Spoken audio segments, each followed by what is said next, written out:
সাহাবায়ে কেরাম প্রশ্ন করলেন, ইয়া রাসূলুল্লাহ ইয়া হাবিবাল্লাহ, ওগো নবীজি, এই সূরা ফাতিহার আরো কোনো নাম আছে নাকি? আল্লাহর নবী বলেন, এই সূরাতুল ফাতিহার নাম একটা দুইটা না, তাফসীরের কিতাবে পাওয়া যায়। তাফসীর মুফাসসির ইবনে কাসির রাহমাতুল্লাহি আলাইহি এই সূরার প্রায় 22টি নাম উল্লেখ করেছেন। মুফাসসির কুরতুবী রাহমাতুল্লাহি আলাইহি তাফসীরে রুহুল বায়ানের বরাত দিয়ে প্রায় 40টির কাছাকাছি উদ্ধৃতি দিয়েছেন, 40টির কথা বর্ণনা করেছেন। আবার অনেক তাফসীর মিলিয়ে যদি আপনি সমস্ত তাফসীরগুলোকে সামনে রাখেন, আল্লাহ পাক রব্বুল আলামিন যে সূরা ফাতিহা নাযিল করেছেন, ওই সূরা ফাতিহার একটা দুইটা নাম না, বরং 55টিরও অধিক নাম পাওয়া যায়। সুবহানাল্লাহ, 55টির অধিক নাম পাওয়া যায়। এর মধ্যে একটি নাম হচ্ছে উম্মুল কোরআন। উম্মুল কোরআন এটা হচ্ছে সূরা ফাতিহার নাম। উম্মুল কোরআন কেন বলা হয়? উম্মুন শব্দের অর্থ হলো মা, উম্মুন শব্দের ইংরেজি অর্থ হলো সেন্টার। তাহলে উম্মুল কোরআনের অর্থ দাঁড়ালো সেন্টার অফ দা হোলি কোরআন, কোরআনের কেন্দ্রবিন্দু, কোরআনের মা। তাহলে এই সূরাতুল ফাতিহাকে কেন কোরআনের মা বলা হয়, সেন্টার অফ হোলি কোরআন বলা হয়? মুফাসসিরিনে কেরাম উল্লেখ করেছেন, আল্লাহ পাক রব্বুল আলামিন সূরা ফাতিহা থেকে নিয়ে সূরাতুন নাস পর্যন্ত মূল 4টি বিষয়ের আলোচনা করেছেন। বলুন কয়টি বিষয়? 4টা বিষয়ের আলোচনা করেছেন।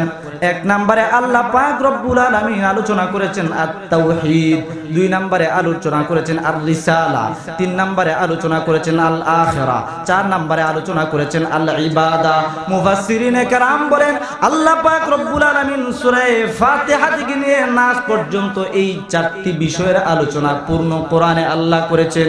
কিন্তু আল্লাহ পাক রব্বুল আলামিন এই সূরা ফাতিহাকে এমন একটা স্পেশাল সূরা বানিয়েছেন, পূর্ণ কোরআনে কারীমের মধ্যে যে 4টি বিষয়ের আলোচনা আল্লাহ পাক বিস্তারিত করেছেন, ওই 4টি বিষয়কে আল্লাহ প্যাকেজ আকারে সূরা ফাতিহার ভিতরে ঢুকিয়ে দিয়ে এটাকে উম্মুল কোরআন বানিয়ে দিয়েছেন, তথা কোরআনের কেন্দ্রবিন্দু বানিয়ে দিয়েছেন। সুবহানাল্লাহ,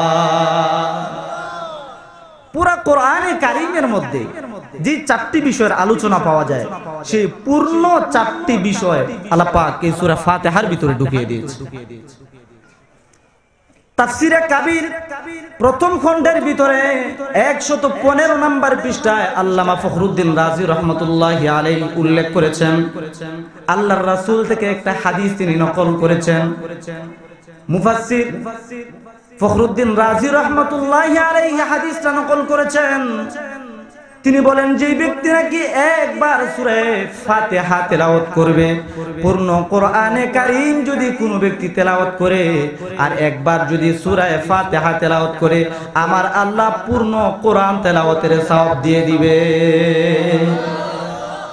30 পারা কোরআন পড়লে যে সওয়াব আল্লাহ পাক সূরা ফাতিহা তেলাওয়াত করলে সেই সওয়াবটুকু দান করবে।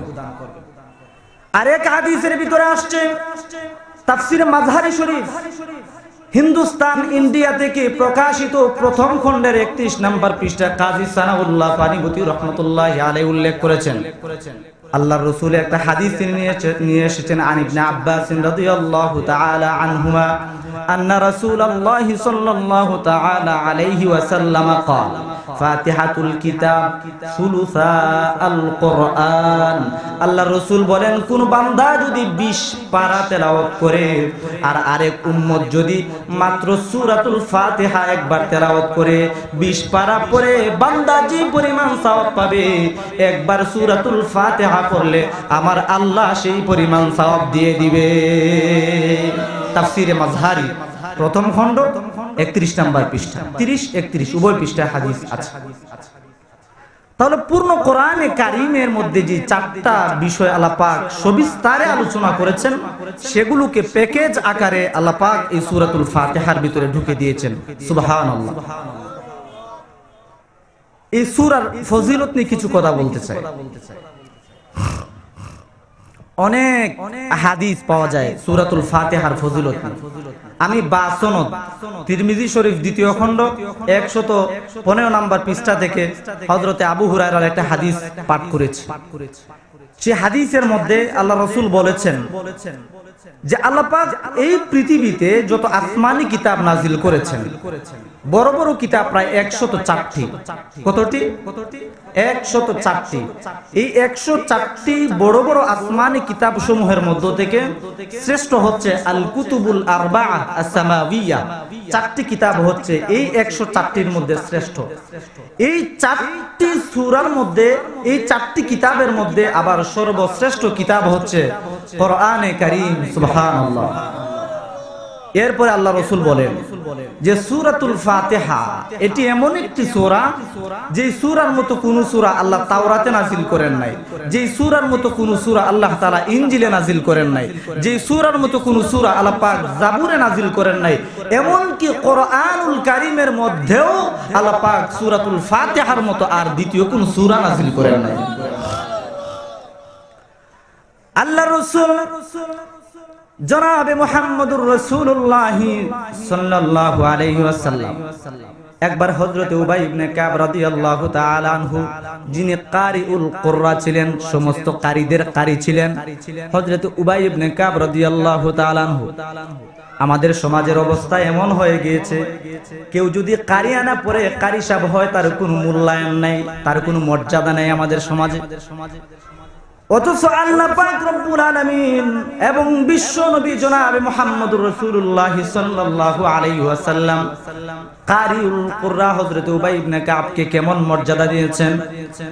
আল্লাহর রাসূল সাল্লাল্লাহু আলাইহি ওয়াসাল্লাম একবার হযরত উবাই ইবনে কাব রাদিয়াল্লাহু তাআলা আনহুর পাশ দিয়ে যাচ্ছেন।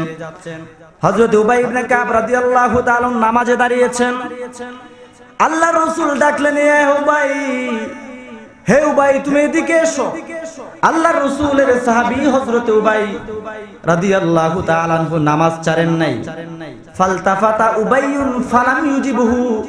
আল্লাহর রাসূলের সাহাবী এভাবে একটু বাঁকা হয়েছেন, কিন্তু আল্লাহর রাসূলের ডাকে সাড়া দিয়ে নামাজ ভেঙে যান নাই। দ্রুত গতিতে নামাজ শেষ করে ওয়াসাল্লা উবাইয়ুন ফাখাফফা সুম্মা ইনসারাফা ইলা রাসূলিল্লাহি সাল্লাল্লাহু আলাইহি ওয়াসাল্লাম। দ্রুত গতিতে নামাজ শেষ করলেন হযরতে উবাই। নামাজ শেষ করে বললেন, আসসালামু আলাইকা ইয়া রাসূলুল্লাহ, আসসালামু আলাইকা ইয়া হাবিবাল্লাহ। ওগো নবীজি, আপনি আমাকে ডেকেছেন নাকি? আল্লাহর রাসূল বলেন, ওয়া আলাইকাস সালাম, মা মানাকা ইয়া উবাই আন তুজিবানি ইয দাআউতু। হ্যাঁ, আমি তোমাকে ডেকেছিলাম, কিন্তু যখন ডেকেছিলাম তখন কেন আমার ডাকে সাড়া দাও নাই? আল্লাহর রাসূলের সাহাবীরা বলে, ফাকালা ইয়া রাসূলুল্লাহ ইন্নী কুনতু ফিস সালাহ। ইয়া রাসূলুল্লাহ, ইয়া হাবিবাল্লাহ, আমি নামাজ পড়তেছিলাম, এই জন্য আপনার ডাকে সাড়া দেই নাই। সুবহানাল্লাহ। নামাজের এত গুরুত্ব ছিল, আল্লাহ রাসূল ডাকছেন, এরপরেও তিনি সাড়া দেন নাই। নামাজের কত ইহতিমাম ছিল। আমাদের নামাজের অবস্থা হচ্ছে এমন, কেমন যেন কম্পিউটার ফেল হয়ে যাবে।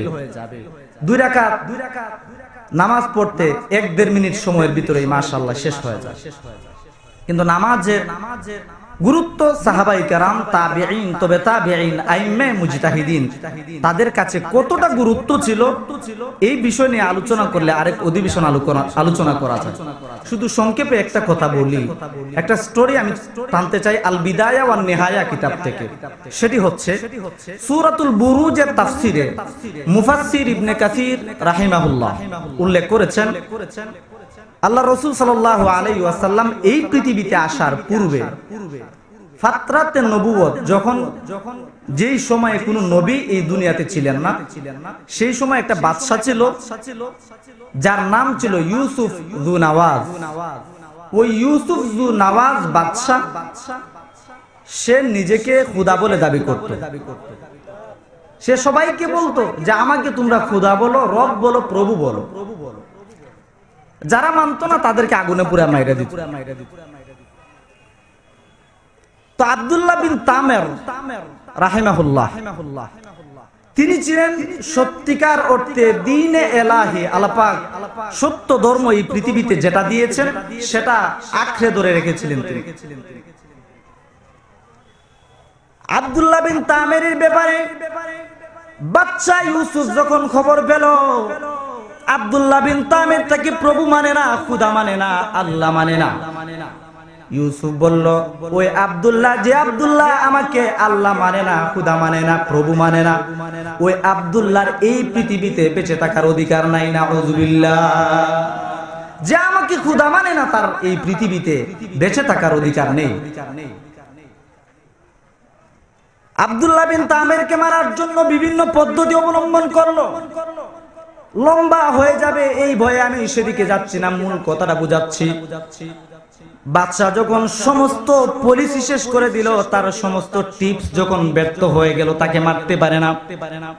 আব্দুল্লাহ বিন তামের দেখে বলে, হে বাদশা, আমাকে যদি মারতে চাও, আমাকে যদি মারতে চাও, এই পৃথিবী থেকে যদি বিদায় করতে চাও, একটা টিপস আমি তোমাকে বলে দিতে পারি। ওই টিপসটা যদি তুমি অবলম্বন করো, তাহলে আমি আব্দুল্লাহ বিন তামেরকে এই পৃথিবী থেকে বিদায় করে দিতে পারবা, অন্যথায় তুমি আমাকে এই দুনিয়া থেকে বিদায় করতে পারবা না। সুবহানাল্লাহ। বাদশা বলে, কি সেই পদ্ধতি? সেই পদ্ধতিটাই তো আমি চাই, যেই পদ্ধতি অবলম্বন করলে তোর মতো কুলাঙ্গার এই পৃথিবীতে থাকবে না। বাদশা বলতেছে, আব্দুল্লাহ বিন তামের বলে, বাদশা, কত চেষ্টা করেছো দেখলাম, পাহাড় থেকে ফেলে মারার জন্য চেষ্টা করেছো, আমার আল্লাহ আমাকে বাঁচিয়েছেন। সুবহানাল্লাহ। এরপরে আমাকে পানিতে ফেলে সমুদ্রে নিমজ্জিত করে মারতে চেয়েছো, পারো নাই। বিভিন্ন পদ্ধতিতে তুমি আমাকে মারতে চেয়েছো, মারতে পারে নাই। তুমি আমাকে আগুনে ফেলেছো, তাও মারতে পারো নাই, ব্যর্থ হয়ে গেছো। শুনো শুনো শুনো, আমাকে যদি মারতে হয়, তাহলে আমি নামাজে দাঁড়াবো, 2 রাকাত নামাজ যখন পড়বো, নামাজে দাঁড়ানোর পরে তুমি একটা তীর হাতে নিবা, ওই তীর হাতে নিয়ে বলবা, বিসমিল্লাহি আলা রাব্বি হাদাল গুলাম, অথবা বিসমি রাব্বি হাদাল গুলাম। এই গুলাম অর্থাৎ আব্দুল্লাহ বিন তামেরের প্রভুর নামে তীরটা নিক্ষেপ করলাম। ও বাদশা, তুমি যখন আমাকে এই কথা বলে তীর নিক্ষেপ করবা, তীর নিক্ষেপ করতে দেরি হবে, আমি মারা যাইতে দেরি হবে না। বাস্তবেই দেখা গেল সমস্ত মানুষেরা জমা হয়ে গেল। আব্দুল্লাহ বিন তামেরকে বাদশা মারতে পারে না, কিন্তু আব্দুল্লাহ বিন তামের এমন একটা পদ্ধতি বলে দিয়েছে, যে পদ্ধতি অবলম্বন করলে আব্দুল্লাহ বিন তামেরকে মারা যাবে। এলাকার সমস্ত মানুষেরা জমা হয়ে গেছে কুদরতে এলাহি দেখার জন্য। যখন সবাই জমা হয়ে গেল, আব্দুল্লাহ বিন তামের আল্লাহু আকবার বলে নামাজে দাঁড়িয়ে যায়। নামাজে যখন দাঁড়ায়, বাদশা তখন তীর হাতে নিয়ে বলল, বিসমি রাব্বি হাদাল গুলাম, এই গুলামের এই ছোট্ট বালকের প্রভুর নামে তীর নিক্ষেপ করলাম। আব্দুল্লাহ বিন তামের নামাজের মধ্যে দাঁড়িয়ে আছে, নামাজের মধ্যে দাঁড়ানো অবস্থায় বাদশা তীর নিক্ষেপ করেছে। তীরটা পায়ের এক দিক থেকে ঢুকে অপর দিকে বের হয়ে গিয়েছে। আমার আব্দুল্লাহ আল্লাহ ডাকে সাড়া দিয়ে দুনিয়া থেকে চলে গিয়েছে। আব্দুল্লাহ বিন তামের বলছে কি, যখন আমি নামাজে দাঁড়াবো তখন আমাকে মারবা। তার মানে নামাজে যদি আমাকে কষ্ট দেওয়া হয়, আমি সেই কষ্ট পাই না। বাট আমাদের সিচুয়েশনটা কি, আমাদের অবস্থাটা কি? আমাদের অবস্থা হচ্ছে, আমরা যখন নামাজে দাঁড়াই, সালাত আদায় করি, তখন মশা কয়টা কামড় দেয় সেটাও আমাদের হিসাব থাকে। কে ডান দিক থেকে সিজদা একটা দিল, তার হিসাবও আছে। সামনের দিক থেকে কে চুলকাইতেছে শরীর, এটাও আমাদের ফলো আছে, আমরা ফলো করি। ডানে বামে সামনে পিছনে সব দিক থেকে সব খবর। নামাজে যখন আমি দাঁড়াই, তখন আমার মন চলে যায় নারীর দিকে, আমার মন চলে যায় বাড়ির দিকে, আমার মন চলে যায় গাড়ির দিকে। অথচ নামাজ যেমন একটা জিনিস, এই সূরাতুল ফাতিহা নিয়ে আজকে আলোচনা হচ্ছে। মুসলিম শরীফের হাদিস, তাফসিরে মাযহারি প্রথম খণ্ড 31 নম্বর পৃষ্ঠার রাসূলুল্লাহর হাদিস। আল্লাহ রাসূল বলছেন, কোন বান্দা যখন দাঁড়িয়ে সূরা ফাতিহা শুরু করে আর সে বলে আলহামদুলিল্লাহ রাব্বিল আলামিন, বান্দা আলহামদুলিল্লাহ বলতে দেরি হয়, আরশের মালিক তার ডাকে সাড়া দিতে দেরি করেন না। আল্লাহ রাসূলের হাদিস,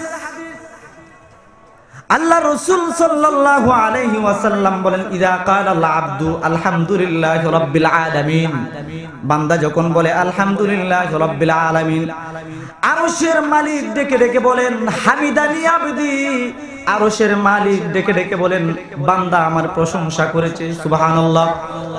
বান্দা যখন বলে ওয়া ইযা ক্বালাল আবদু আর রহমানির রহিম, বান্দা যখন বলে আর রহমানির রহিম, হে দয়াময় মালিক, তুমি ছাড়া আর কেউ দয়ার মালিক না, তুমি ছাড়া রহমান কেউ নাই, রাহিম কেউ নাই, এইটা বলতে দেরি হয়, আরশের মালিক তার জবাব দিতে দেরি করেন না। বান্দা যখন বলে মালিক ইয়াউমিদ্দিন, আল্লাহ পাক রব্বুল আলামিন তার ডাকে সাড়া দেন। আল্লাহ পাক রব্বুল আলামিন ডেকে বলেন, আল্লাহ পাক রব্বুল আলামিন বলেন মাজ্জাদানি আবদি।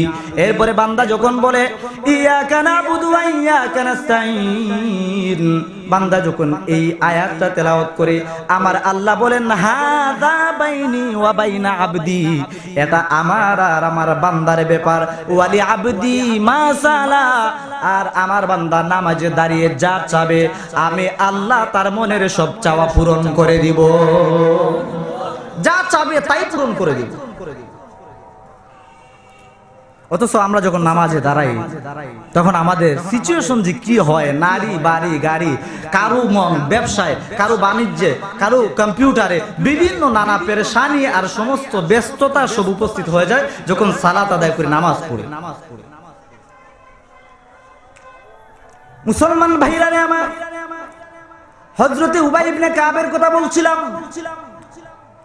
হযরতে উবাই ইবনে কাব রাদিয়াল্লাহু তাআলা আনহু নামাজে দাঁড়িয়েছেন, আল্লাহর রাসূল ডেকেছেন। হযরতে উবাই ইবনে কাব নামাজ কিন্তু ভাঙেন নাই, নামাজ দ্রুত গতিতে শেষ করে আল্লাহর রাসূলের কাছে উপস্থিত হয়ে বললেন ইয়া রাসূলুল্লাহ, ইয়া হাবিবাল্লাহ, ওগো নবীজি আপনি আমাকে ডেকেছেন নাকি? জি হ্যাঁ ডেকেছি, কিন্তু কেন আসলা না?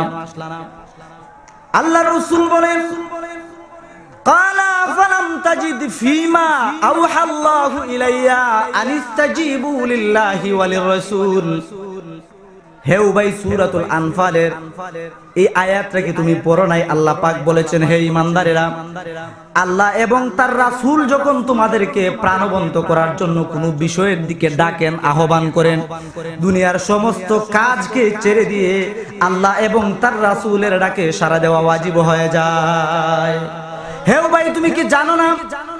উবাই ডেকে বলেন ইয়া রাসূলুল্লাহ, ক্বালা বালা ওয়ালা আউদু ইনশাআল্লাহ। ইয়া রাসূলুল্লাহ, জি আমি জানি, তবে ইনশাআল্লাহ আর ভবিষ্যতে কখনো এমন হবে না। আপনি ডাকতে দেরি হবে, আপনার ডাকে আমি উবাই সাড়া দিতে দেরি করব না।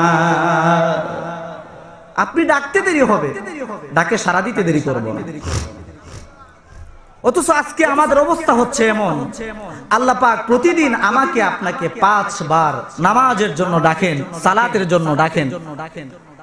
মুয়াজ্জিন ফজরের সময় বলে হাইয়া আলাস সালাহ, হাইয়া আলাল ফালাহ, আস-সালাতু খায়রুম মিনান নাওম। ফজর জোহরের সময় বলে হাইয়া আলাস সালাহ, হাইয়া আলাল ফালাহ। আসরেও বলে, মাগরিবেও বলে, এশায়ও বলে। প্রতিদিন 5 বার আমার আল্লাহ আমাকে আপনাকে নামাজের জন্য ডাকেন, আহ্বান করেন। কিন্তু আমাদের অবস্থা হলো এমন, আমার বাবাটা যদি আমাকে ডাকে বলে আব্দুল্লাহ, বাবা ডাকতে দেরি হয়, বাবার কাছে যাইতে দেরি হয় না। আমার মম যদি আমাকে ডাকে, আমার মম যদি আমাকে ডাকে হাবিব তুমি কোথায়, আমি তার ডাকে সাড়া দিতে দেরি করি না। আমার ডেডি ডাকলেও সাড়া দিই, ভাই ডাকলেও সাড়া দিই, চাচা ডাকলেও সাড়া দিই। আমার নেতা যদি ডাকে, নেতার ডাকে আমি সাড়া দিতে গিয়ে উল্টে পুল্টে মরে যাই। নেত্রী যদি ডাকে আন্দোলনে নেমে পড়ি। কিন্তু মুসলমান ভাইরা রে আমার, আমি আর আপনি মুসলমান হয়ে প্রতিদিন আল্লাহ পাক 5 বার ডাকেন নামাজের জন্য, কিন্তু আমি আর আপনি একবারও সাড়া দেই না। এটা কোনোদিন কোনো মুসলমানের কাজ হতে পারে না, এটা কোনো মুসলমানের কাজ হতে পারে না। মুসলমানের কাজ হচ্ছে প্রতিদিন যখন মুয়াজ্জিন হাইয়া আলাস সালাহ বলবে, দুনিয়ার সব কাজ ছেড়ে দিয়ে আল্লাহর ডাকে নামাজে চলে যাওয়া তার জন্য ফরজ হয়ে যায়, ওয়াজিব হয়ে যায়। সেই উবাই ইবনে কাব কেমন সাহাবী? আজকে আমাদের সমাজে আলেমের দাম নাই। যে আলেমের মাধ্যমে কোরআন পড়লাম, যে আলেম জন্মের পরে কানে আযান দিয়েছে, যে আলেমের মাধ্যমে এই দুনিয়া থেকে আবার বিদায় নেব, জানাজার নামাজ পড়ায় দিবে।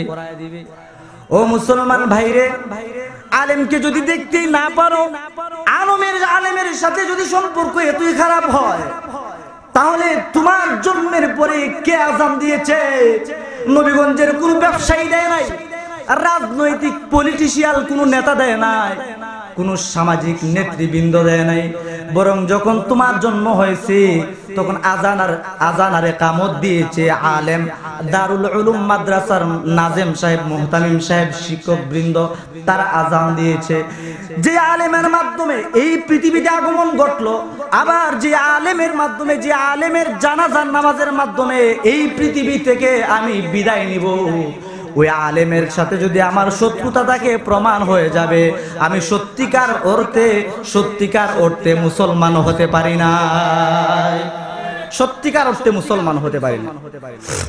মনে রাখবেন একটা কথা, যারা আলেমের সাথে সম্পর্ক খারাপ করে রাখে, আল্লাহ পাক বলেছেন হাদিসে কুদসিতে, মান আদালি ওয়ালিয়ান ফাকাদ আযানতুহু বিল হারব।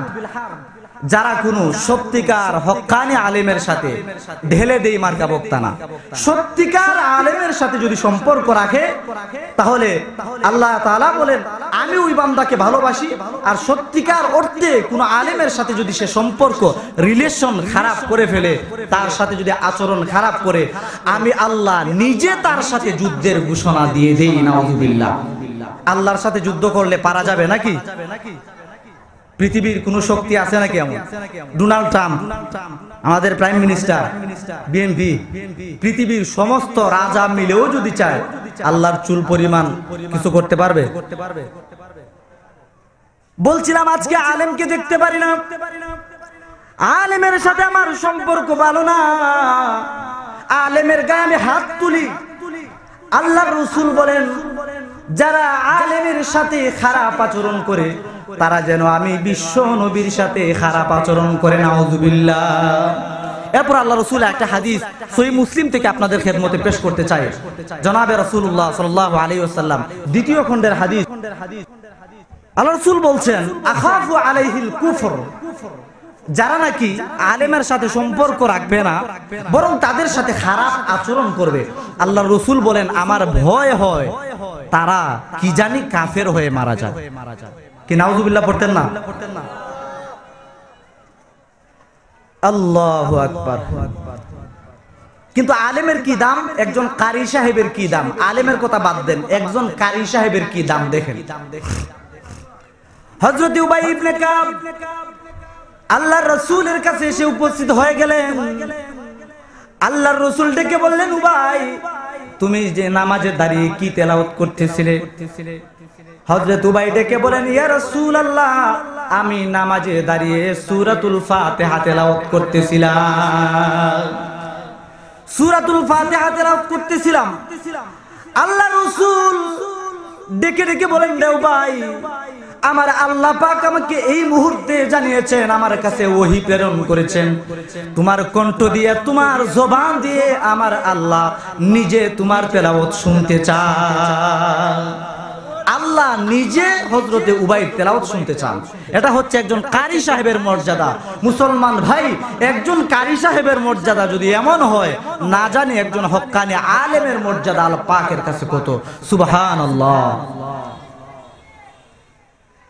এরপর আল্লাহ রাসূল বলেন আতুহিব্বু আন উআল্লিমাকা সূরাতান লাম ইউনজাল ফিত তাওরাতি ওয়ালা ফিল ইনজিলি ওয়ালা ফিজ জাবুরি ওয়ালা ফিল কুরআনি মিসলুহা।